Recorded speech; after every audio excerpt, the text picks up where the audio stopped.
Hi friends, welcome back to my channel.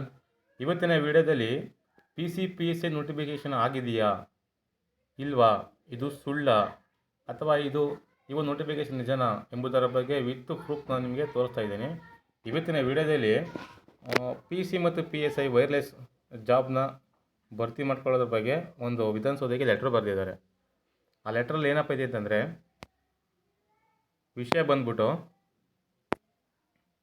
Wireless ಘಟಕದ PSI ಮತ್ತು police constable ಹುದ್ದೆಗಳ ಭರ್ತಿ ಮಾಡಿಕೊಳ್ಳುವ ಕುರಿತು ಅಂತ ಹೇಳಿ ಒಂದು ವಿಷಯ ಇದೆ. ಇದು ನಿಜವಾದಂಥ ಒಂದು ಲೆಟರು. ಇದು ವಿಧಾನಸೌಧಕ್ಕೆ ಒಂದು ಲೆಟ್ರನ್ನು ಬರೆದಿದ್ದಾರೆ. ನೆಕ್ಸ್ಟು, ಈ ಮೇಲ್ಕಂಡ ವಿಷಯಕ್ಕೆ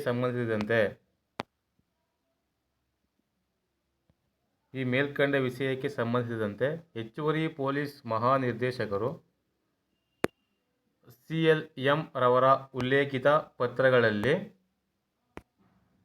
ರಾಜ್ಯದ ಹಲವಾರು ಜಿಲ್ಲಾ ನಗರ ನಿಯಂತ್ರಣ ಕೊಠಡಿಗಳಲ್ಲಿ ದೈನಂದಿನ ಕರ್ತವ್ಯಗಳ ಜೊತೆಗೆ ERSI ವಿವಿಧ ಸಾಮಾಜಿಕ ಜಾಲತಾಣ ಇತ್ಯಾದಿ ಆಧುನಿಕ ತಂತ್ರಜ್ಞಾನದ ಕರ್ತವ್ಯಗಳು ಹೆಚ್ಚಾಗಿರುವ ಕಾರಣ ಮತ್ತು ಪ್ರಸ್ತುತ ಕರ್ತವ್ಯ ನಿರ್ವಹಿಸುತ್ತಿರುವ ಅಧಿಕಾರಿ ಸಿಬ್ಬಂದಿಗಳ ಕರ್ತವ್ಯದ ಒತ್ತಡ ತಗ್ಗಿಸುವ ದೃಷ್ಟಿಯಿಂದ ಪೊಲೀಸ್ ವೈರ್ಲೆಸ್ ಘಟಕದಲ್ಲಿ ಪ್ರಸ್ತುತ ರಿಕ್ತವಿರುವ ಈ ಕೆಳಕಂಡ ಹುದ್ದೆಗಳನ್ನು ನೇರ ನೇಮಕಾತಿಯ ಮೂಲಕ ಭರ್ತಿ ಮಾಡಲು ಸರ್ಕಾರದ ಮಂಜೂರಾತಿ ಪಡೆಯಲು ಕೋರಿರುತ್ತಾರೆ ಹಾಗೂ ಹುದ್ದೆಗಳಿಗೆ ಸಂಬಂಧಿಸಿದಂತೆ ವರ್ಗೀಕರಣ ವಿವರವನ್ನು ಒದಗಿಸುತ್ತಾರೆ.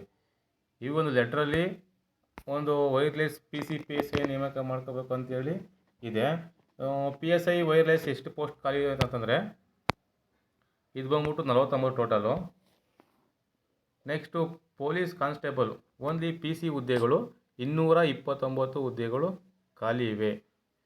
ಈ ಹುದ್ದೆಯ ಕ್ವಾಲಿಫಿಕೇಷನ್ ಏನಪ್ಪ ಅಂತಂದರೆ, PSI ವೈರ್ಲೆಸ್ ಹುದ್ದೆಗಳಿಗೆ ಕ್ಯಾಂಡಿಡೇಟ್ಸ್ಗಳು ಡಿಗ್ರಿ ಕಂಪ್ಲೀಟ್ ಮಾಡಿರಬೇಕು ಮತ್ತು ಪೊಲೀಸ್ ಕಾನ್ಸ್ಟೇಬಲ್ ಹುದ್ದೆಗಳಿಗೆ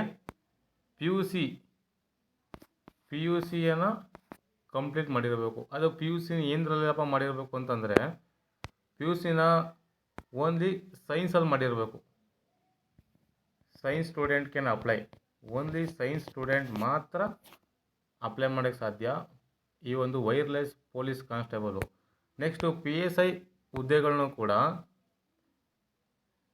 ಸೈನ್ಸ್ ಸ್ಟೂಡೆಂಟು ಡಿಗ್ರಿ ಮಾಡಿರಬೇಕು ಸೈನ್ಸಲ್ಲಿ, ಎನಿ ಡಿಗ್ರಿ ಇನ್ ಸೈನ್ಸು ಅವ್ರು ಮಾತ್ರ ಅಪ್ಲೈ ಮಾಡಬೇಕು. ಸೈನ್ಸಲ್ಲಿ ಏನು ಡಿಗ್ರಿ ಅಂತಂದರೆ, ಎಕ್ಸಾಂಪಲ್ BSc ಮಾಡಿರಬೇಕು,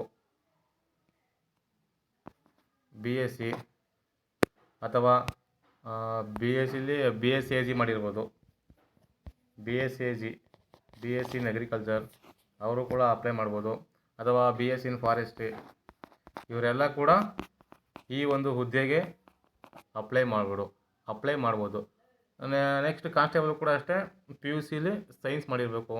ಸೈನ್ಸ್ ಅಂತಂದರೆ PCMC ಅಥವಾ PCMB ಇಂತಹ ಅಭ್ಯರ್ಥಿಗಳು ಮಾತ್ರ ಈ ಹುದ್ದೆಗೆ ಅರ್ಜಿ ಸಾಧ್ಯ. ಇನ್ನು ಆರ್ಟ್ಸು ಕಾಮರ್ಸ್ ಅವರು ಈ ಹುದ್ದೆಗೆ ಅರ್ಜಿ ಸಲ್ಲಿಸಲು ಬರುವುದಿಲ್ಲ. ಓಕೆ ಫ್ರೆಂಡ್ಸ್, ಈ ವಿಡಿಯೋ ನಿಮ್ಗೆ ಇಷ್ಟ ಆದರೆ ಒಂದು ಲೈಕ್ ಮಾಡಿ ಅಂತ ಹೇಳ್ತಾ ನಾನು ಆ ವಿಡಿಯೋನ ಮುಗಿಸಿದ್ದೀನಿ. ಜೈ ಹಿಂದ್ ಫ್ರೆಂಡ್ಸ್.